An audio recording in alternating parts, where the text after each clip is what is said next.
Matemática e suas tecnologias para o Enem, o assunto grandezas, razões e escalas. Vamos começar. Quando a gente fala em grandeza, grandeza é um conceito que desde o ensino fundamental a gente tenta fazer com que as crianças incorporem. Grandezas são características, normalmente, de objetos que podem ser medidas. Nós podemos medir a área, podemos medir o volume, podemos medir o calor, podemos medir pressão, densidade, uma série de atributos. Ao passo que há outros atributos que a gente não consegue medir. Por exemplo, beleza. Diz o ditado, a beleza está nos olhos de quem a vê, porque ela não pode ser efetivamente medida. Ela envolve opiniões e ela envolve, digamos, uma certa autonomia de classificação. Assim como a utilidade de um objeto, por exemplo, um objeto que pode ser útil para um profissional, pode não ser útil para outro, e, portanto, a gente não classifica esses atributos, por assim dizer, como grandezas. Quando a gente fala em razões, para começar a questionar razões entre grandezas, a gente precisa, antes de mais nada, definir uma razão. Uma razão é nada mais, nada menos que uma divisão. Vocês estão acostumados, de outros carnavais, a dividir um A por um B, indicando que o A é o numerador e o B é o denominador.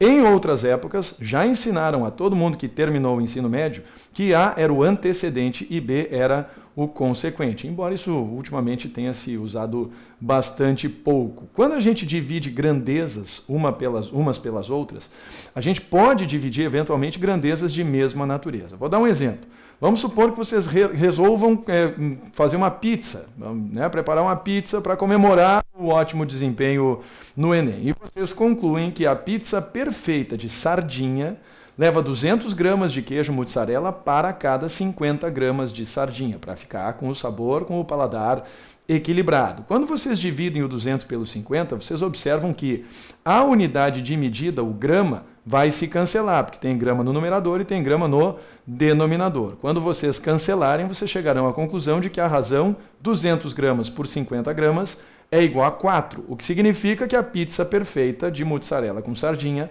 leva 4 partes de mussarela para cada parte de sardinha. Portanto, é até uma boa ideia nós materializarmos o denominador desse 4 e lermos ele como 4 sobre 1. 4 está para 1, 4 partes de mussarela para uma parte de sardinha.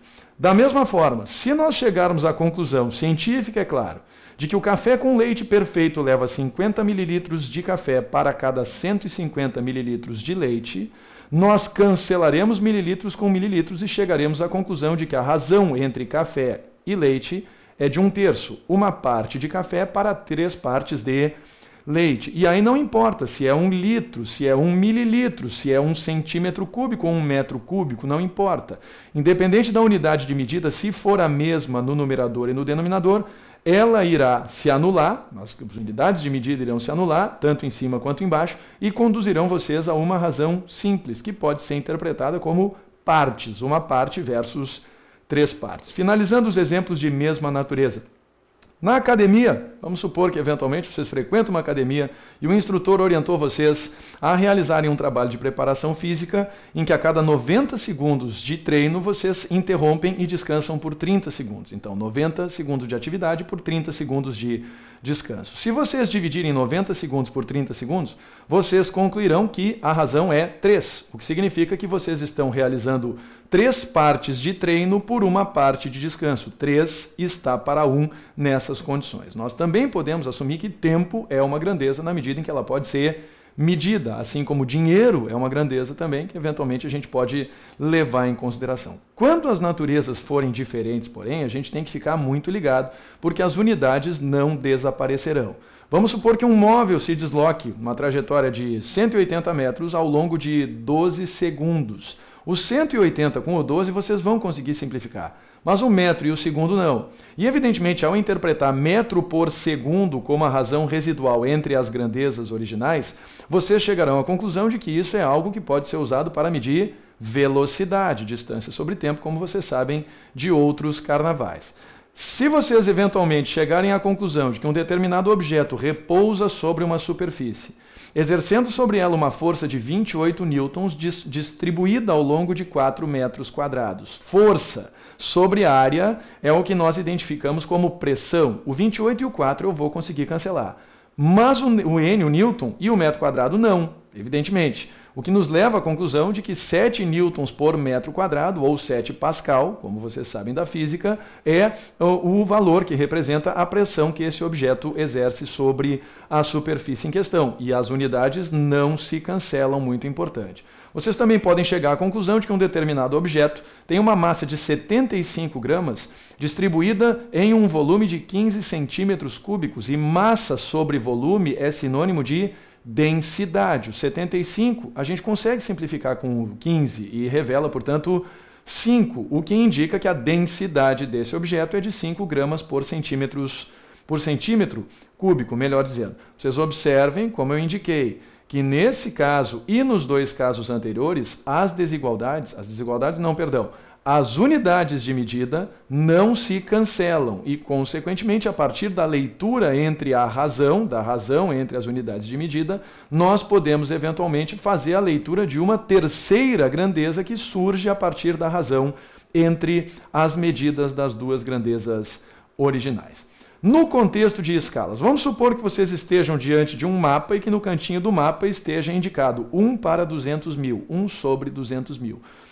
Da cartografia, do que vocês estudam em geografia, vocês todos sabem que isso representa a escala do mapa. Sob o ponto de vista matemático, o que é importante de saber é que do lado esquerdo vocês têm a medida no mapa e do lado direito vocês têm a medida real. Mas a unidade de medida vocês é que vão escolher. Se for centímetro no primeiro número, tem que ser centímetro no segundo número.